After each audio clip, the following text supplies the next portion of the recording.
सूरत अल बकरा आयत 230 तलाक हुदूद और रिश्तों की संजीदगी डीप कुरान रिफ्लेक्शन तर्जमा।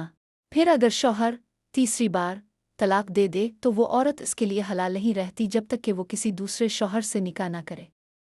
फिर अगर दूसरा शौहर भी तलाक दे तो उन दोनों पर दोबारा मिलने में कोई गुनाह नहीं, अगर वो समझते हों कि अल्लाह की हुदूद कायम रख सकेंगे, और ये अल्लाह की हुदूद है जिन्हें वो समझ रखने वालों के लिए वाज़े करता है।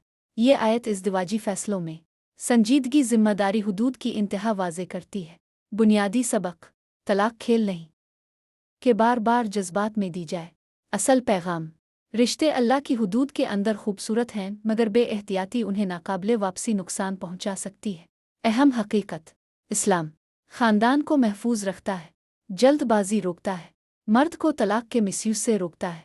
कभी कभी इंसान जज्बात में ऐसे फैसले कर लेता है जिनके असरात बहुत गहरे होते हैं।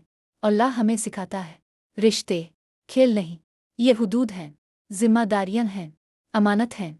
अगर फैसला करो तो सोच कर करो, क्योंकि हर बार वापसी मुमकिन नहीं होती।